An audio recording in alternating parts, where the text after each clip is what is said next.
Hi, thanks for joining us and welcome once again to another episode of The Catholic View for Women. News and views for women from a truly Catholic perspective. I'm one of your co-hosts, Teresa Tomeo, along with Astrid Bennett Gutierrez and Janet Marana. And ladies, I do not know where to begin with this topic. Absolutely. We are going to biggie. be talking about the birth control pill, and so we're calling this episode of our program A Hard Pill to Swallow. And it is for so many reasons. Why don't we start with what happened not too long ago with the whole situation with Planned Parenthood and Susan G. Komen. It was nothing short of a mafia-style shakedown. It really was. That Planned Parenthood did with Susan G. Komen. Not that we're fans of Komen, because they still do not announce or make known to the public the connection between the pill and breast cancer, and also the abortion breast cancer link, even though they're supposed to be the largest research organization in terms of helping fight breast cancer. So the whole thing is just ridiculous. But that aside, this revealed so much finally, about Teresa, Planned Parenthood, didn't it? We finally got to, pro-life movement for over a decade has been trying to educate the public about the race for the cure and Komen and the link to Planned Parenthood, and it was all this deny, deny, deny, deny. So if nothing else, this whole thing brought that out in the open, so we don't no longer have to fight that fight. But we do have to put the pressure on Komen, which what we're saying is that they refuse to show the connection between abortion and breast cancer. Now, if your main thing the pill and breast cancer, and if your main thing is that you're out there to rid women of breast cancer altogether, this and that, then why the heck, with all the other risk factors they list on their website, why won't they put this also? Why not? There's too much money involved, ladies, and there's a political power that Planned Parenthood has right now with this administration. So right now, what we have to do as a movement, as a church, is unleash the truth about what the pill does, what abortion does. And I think we have so many testimonies, ladies, about women, couples that are coming out and saying, my abortion hurt me. And I have a friend who had an abortion. She was raped, and her mother forced her to have an abortion. She regrets it to this day, 20 years later. She got breast cancer, and she says, I know that it was linked to that abortion that I had. So these voices have to be heard, and I know that people more and more, if we really speak out, hopefully we'll at least recognize it, but I don't think it's going to come from these organizations that have too much money and power at stake. But here's the thing: what we're dealing with now in our culture, and especially in this past year, what has happened with the whole contraception issue versus religious liberty issue, and the whole push from the mandate, which we have EWTN, the first to file a lawsuit along with Priests for Life regarding the mandate. It is utterly ridiculous to me, and this is coming from my background as a news person. I'm ashamed to say that I was in that industry for as long as I was, because what they're doing with this story all year long has been nothing short of a sham. That's right. And especially with the birth control pill. On a number of fronts, the educational aspect and the health risks are not getting out there, but the whole idea that all women are being represented as accepting this as just standard operating procedure, and that birth control is nothing different than going to the store and getting your shampoo or your deodorant. It's ridiculous. It sound too that if they don't mandate that you get the birth control pills, that the women aren't going to have access to it. Well, what the heck is Planned Parenthood been claiming all along? That they're giving out the pills for free and they're getting all this government money anyway. Where's the money going if they're not, paying for this? So it's basically just they're trying to impose their ideology on the people. You know that saying, we were talking about this in the green room, where the different abortion protests and the March for Life. We hear this all the time, when your ladies and men show up for Silent No More, and then you have the 5 pro-aborts that show up and get all the media coverage, and they have their signs that say, keep my get rosaries off your ovaries. You know what I say to that? Keep your ideology off my Catholic orthodoxy. That's what I say. That's right. They have no right to impose their religious or their thought of what religion is on us as Catholics and Catholic women. We have a right to our beliefs, and we shouldn't be forced to have to accept this. I was talking to a friend of mine who's a new auxiliary bishop in the Archdiocese of Detroit, and he speaks at a lot of pro-life events, wonderful young bishop. And he said, T, the next thing up is if this goes through, if this is allowed to stick, is that they are going to be forcing us to pay for abortions next, or at least try to. That's going to be the next thing. But this whole idea that we're talking about the pill, a hard pill to swallow, it is a hard pill to swallow. It is. For so many reasons. And you have done, well, your testimony, my testimony, because we both used the pill for many years. We both, for many years, used the pill. We went down the wrong road. And first of all, you have all kinds of health problems. I mean, I have a history of strokes and problems with arteries and veins and everything. And I actually began to develop problems and had to go off the pill. But you know something? I was researching a little bit more on this topic, and I went on websites from the drug companies and these chat rooms where the women are just talking about their problems with the pill. And I'd just like to quote one. This is from Michelle, and her screen name is Michelle_5112. And Michelle writes, I'm 21 and just started Lewestrin last Sunday. Today, I had such a bad breakdown, but I didn't want to stop taking the pill. I'd rather cry over the woes over the world in my shower than risk having a child I can't support. Stop having sex? You try it. The only thing that scares me is that I have a family history with bad reaction to birth control. My grand aunt had held a gun to her head at one point. Luckily, there were no guns in my house. However, during my teen years, I had attempted suicide. So I suppose it would be wise to cease taking it. Now, this is from the drug company's website, you know, where they chat in these rooms about the thing. I mean, obviously, she's having severe emotional problems. She has a family history of people who have emotional problems, and that the pill is then triggering. But it's been so ingrained in our culture that this sexual activity is something that she can't see herself and see what she says. Of it. Stop having sex. You try it. So no self-control. No self-control. Why does she think that her only way to satisfaction and happiness right now is she has to have continual partners and have sex? So much for freedom, right? So much for freedom. For women, it's basically she's being enslaved. And you know, ladies, I am a counselor at a pregnancy center, and we see women every day, and in my opinion, not my opinion, it's the reality. More babies die from contraceptive devices than anything else. And I meet women that are taking the pill or Depo or one of these hormonal contraceptives, and they're crying in my counseling room saying that their marriage is failing, they feel terrible, they're depressed. And when I tell them that the pill and the IUD and the Depo can cause an early abortion, it's devastating for them. Why are we not sharing with our women that there is a natural alternative that is effective? This is a huge betrayal of women, and this is what breaks our hearts. And this is not to condemn people, because we went down that path. We didn't know. But in this day and age, with the information that's available to us, and thanks be to God, we can talk about this on this show and on my radio program and with Priests for Life and other ministries like yours. But we still have limited access. But we really have to encourage women. That's why we have our homework section on our website. Right. We really have to encourage women that you can't be ignorant about this anymore, for your own sake, for your marriage, for society. This is a huge fallout. When we take, and it always goes back to contraception. Dr. Janet Smith talks about this all the time. It always goes back to Humanae Vitae. This is what the church was trying to tell us. And you know what I tell women too is use your circle of influence to talk about, like, the information we're talking about, the pill now, in where you go. So for example, I always have my beauty parlor story. When I go to the beauty parlor, parlor. Paula. On the East Coast, that means hair salon. For the rest of you in the country, I'm originally from Jersey, so I'm just saying. Okay. Just saying. I'm your translator. Anyway, when I come in, they always know that I'm the pro-life chick and all that. So when all this controversy started with Komen, the first thing they wanted to know was, what's the big deal with the pill? I said, it's a good thing I'm here for a while for my hair appointment. Let me go. And so I went into all this information. Suddenly, the blow dryers were lowering down, and people stopped, and they were all listening. And people who normally will not engage in the conversation with me were going, well, yeah, really? Because they're all taking it. Yeah. And they're going, really? I didn't know that. I said, first of all, ladies, did you ever take out the white little package that comes in the pills and read from the manufacturer themselves all the health risks? All the health risks. And they go, no. I said, they were going, oh my gosh, I better go home and check that out. I said, yes. And then when I told them that the World Health Organization listed this as a group 1 carcinogen. Now, I said, this is not a pro-life group. This is not pro-life ideology. No, it's an arm of the UN and the United Nations. They said, you're kidding. I said, yeah, so you're choking down something that could be causing you cancer. Would you want to do that? And they went, So I think I caused a big stir that day in the beauty parlor. And Catholics, too, have to know that it is a mortal sin. I mean, that's right. So the ravages on our own soul and our marriage, a lot of Catholics don't know and are contracepting and have no idea. And I present to Hispanic groups, and so many women come up to me crying, thinking there was no alternative. And for them, NFP is a novelty, and I'm telling them, no, it's something you can do, it is effective, and so they are just so relieved to know. But they're frustrated because you're the only one who's told them about this, and they're being told by the medical community, which is probably why, even though you should, probably why they're not reading what the actual packaging says, because they're doctors and the nurses or the medical community is telling them it's perfectly safe. Right. We're going to take a break. When we come back, Janet is going to have a fascinating interview with Dr. Angela LaFranchi. She is with the Breast Cancer Prevention Institute. She works closely with Priests for Life.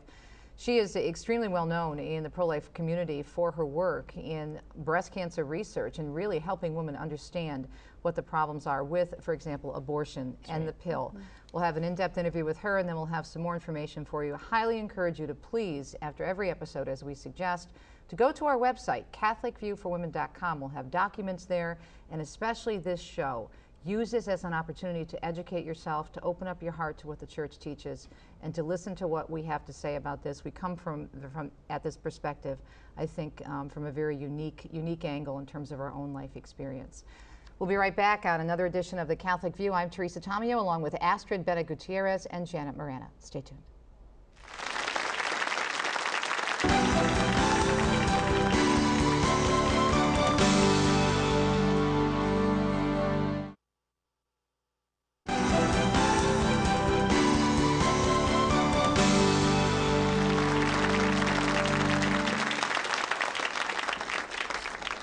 Thanks for tuning in to this edition of The Catholic View for Women. Teresa Tomeo here, along with Astrid Bennett-Gutierrez and Janet Marana, talking about the birth control pill, certainly a hard pill to swallow. Now, Janet, you have some more quotes for us that you want to share. Yeah, well, this is, I thought, a really good one. It says, how is the pill bad for women's physical health? Let me count the ways. Oral contraceptives are indisputably linked to increased risks of cardiovascular disease, cervical and liver cancer, blood clots, elevated blood pressure, decreased desire and sexual dysfunction, and also stroke.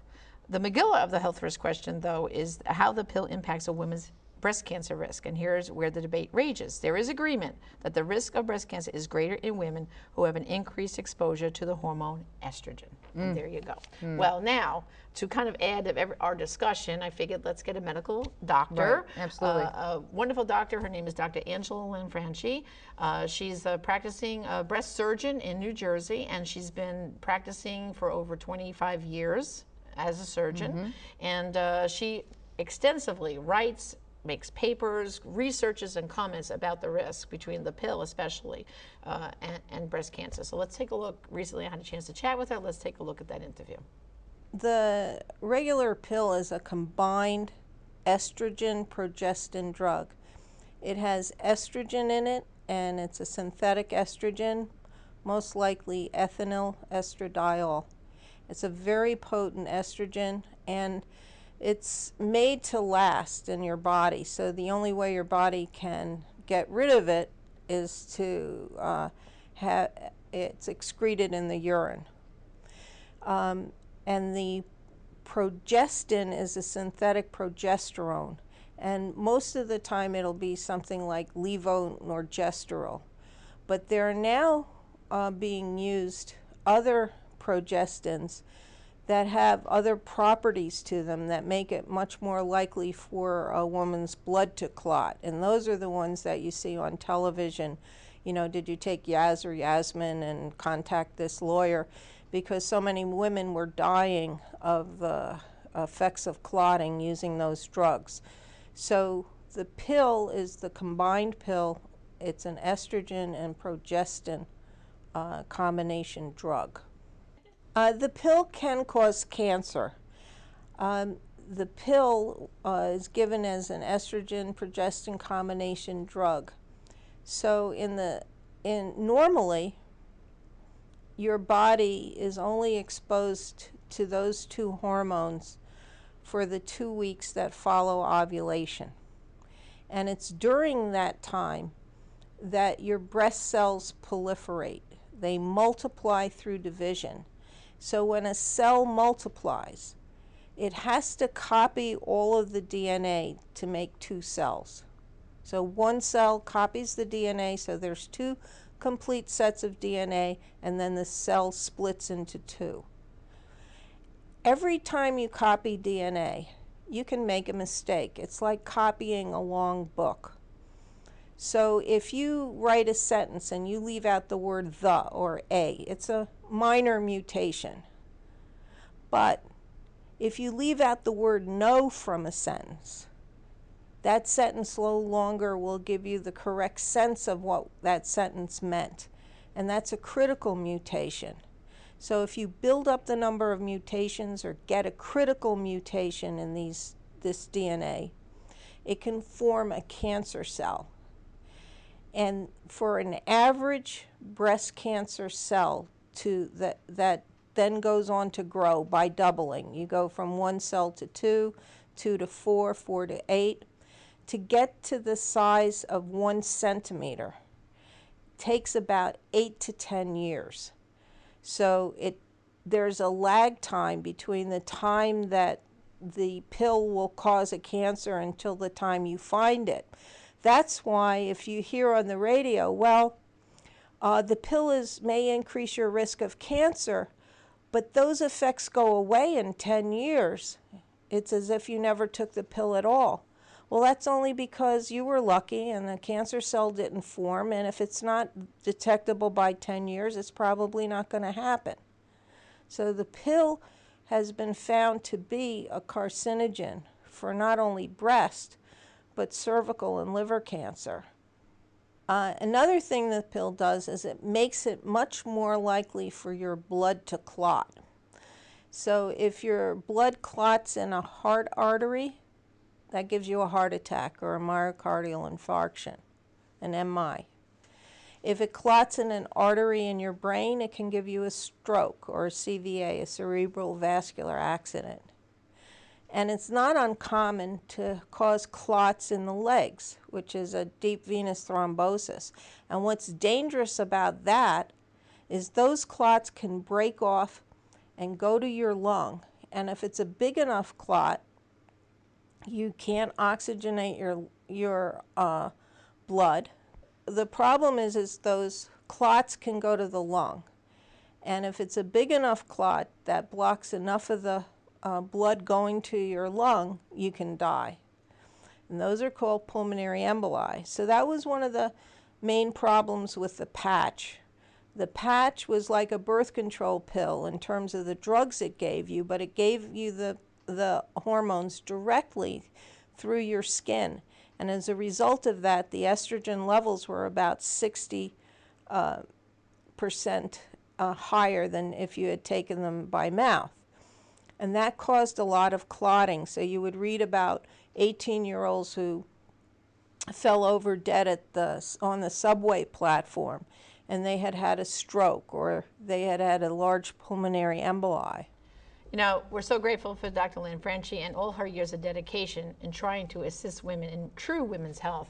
And you know, at the Breast Cancer Prevention Institute, they have this marvelous brochure. I love the title, Teresa. It's If It's Not Okay for Him to Take Steroids, why is it okay for her?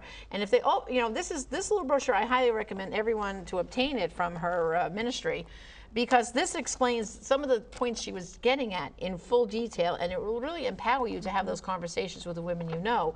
And for example, she highlights just on the inside cover, it says, the dangerous performance-enhancing steroids taken by athletes are male steroid hormonal drugs that build muscle. One of their risks is liver cancer. Similarly, female steroid hormonal drugs build breast tissue. They not only increase the risk of liver cancer, but breast and cervical cancers as well.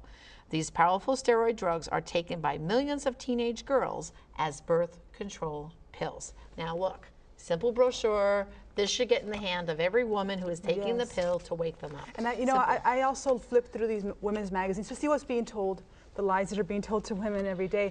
And I noticed that the birth control pill and now the IUD and all these things that are being promoted, there used to be, you know, you turn the page and there was one page filled with all these health risks. Now, you look at the ad, there are 2 pages filled with all these health risks, liver cancer. I'm thinking, how in the world would a woman want to take this? And I read your book in the second chapter on contraception of your new book, Extreme Makeover, and you say that basically, you know, yeah, I'm looking for a pill that's going to make me depressed, give me a higher risk of cancer. Make me gain weight. Exactly, and whatever we do in this country, ladies, is going to go to other countries. And we know the birth control pill started here, and it was experimented on, curiously enough, in Puerto Rico. Women died over there. And I also recently talked to a Mexican woman who told me that in Mexico, in the major hospitals, the public hospitals, after a woman has her second child, she automatically has an IUD inserted. She's not even asked. So basically, all this promotion of contraception, birth control, all this is being spread throughout the world, and we know Planned Parenthood is very much behind this. So we have to constantly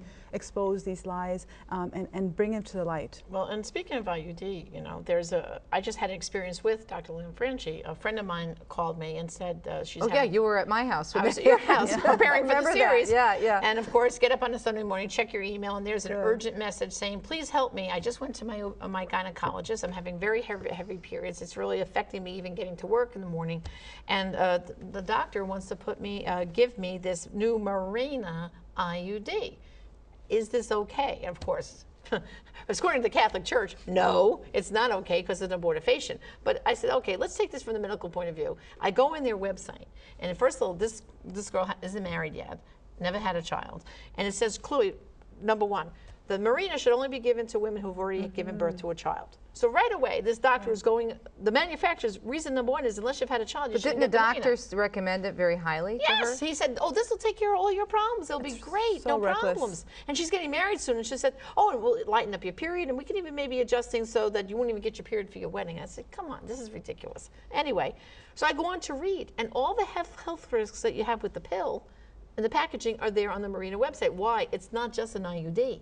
It has the hormone estrogen in the device that's being implanted. So now, instead of just taking the pill, now you have this hormone in your uterus for months and months and months and months and months. So I called Dr. Lanfran. She said, what have you heard about this? And she went through the whole risks, just like the pill. She said, Janet, perforated, it has all the risks of the prior IUD, which you know were perforated uteruses, so women would end up sterile. And back in the 80s, that was the rage. Women were getting IUDs like crazy here in the United States, and then eventually was taken off the market. So now, see, they've kind of improved the IUD supposedly, and now they add the high dose hormones right into the IUD.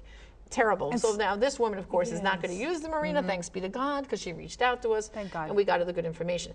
But, I mean, the church obviously has it right all along, because the church was always against the IUDs because they're abortifacients and the pill. But now we're showing that science is also on our side, too. It's so frightening to me, though, that as you said, Astrid, women are just being told this, and in many cases now we're seeing in Mexico that they're actually being forced into this without their knowledge, and this is freedom. And this push for it goes back to birth control and also population control on the part, Margaret Sanger's an old approach. So it's really, really important for us to get this information out there. Now we only have about 4 minutes left. I know you need a couple of minutes for the homework assignment, but I guess I just want to impart on women to really take a look at what the church has to say about these things. And go to our website, thecatholicviewforwomen.com. And we're going to have another link yet again, because we keep going back to it because it's so important, Humana Vitae. Read what Pope Paul VI had to say about what would happen to women. And these issues have all been addressed by the church. There is a reason the church teaches what she teaches on this issue. It's not the church is trying to squash our fun. It's that the church is trying to protect your dignity, my dignity, the dignity of every single human person. Janet, let's go. Let you speak. Sure, really go ahead. quick, please explore natural family planning, which it's being more and more now touted, even in the secular world, because it is hormone-free, and people don't want these chemicals, they don't want these health risks. Natural family planning, according to the studies, is as effective as the hormonal pill. So that's right. You have a quote. Can you read that real quick? Sure. For a contraceptive method to be rated as highly efficient as the hormonal pill, there should be less than 1 pregnancy per 100 women per year when the method is used correctly. The pregnancy rate for women who use the symptothermal method, NFP, correctly in our study was 0.4%, which can be interpreted as 1 pregnancy occurring per 250 women per year. Therefore, we maintain that the effectiveness of STM, symptothermal method, NFP, is comparable to the effectiveness of modern contraceptive methods such as oral contraceptives, and is an effective and acceptable method of family planning. The church accepts this method, recommends it, and also it is good for your marriage. Less than 1% of couples who use natural family planning divorce. No. Exactly. Who doesn't want to prevent divorce in their marriage? Okay, and now for our homework assignment. We'll start with Teresa's book, load you up. Extreme Makeover, Chapter 4, about free sex and the contraception deception. We spoke about Humana Vitae study guide. Well, Priest for Life has the document available with a study guide for it, and that's available at priestforlife.org/store. And finally, we spoke about our grief about contracepting. Dr. Teresa Burke has my testimony in here and others who went down the road of contraception and the grief when we became aware that it was abortifacient. So these are great resources. They'll be in your homework assignment. I highly recommend to use them, but get them out to your circle of influence and discuss this among your women. We'll have discussion questions on our website. So really, you're going to watch this show, watch it again, have women over, and really delve into this topic so we can change hearts and minds. And also read the documents from the church. I stress that until I'm blue in the face on my radio show, and we do here too, because we need to go back to these basic teachings of the church because they were lost for so many years. So the church really has always had our best interest in mind, especially for the sake of our souls and the sake of our families. Great information, ladies. I wish we had more time. So much material to cover, but we'll be doing much more, I'm sure. on our shows in the future. Thank you for tuning in to The Catholic View for Women. Teresa Tomeo, Astor Bennett Gutierrez, and Janet Marana. Keep liking us on Facebook and spread the word. And again, our website is thecatholicviewforwomen.com. Stay close to Jesus and the church, and never, ever, ever lose heart. Thanks so much for watching.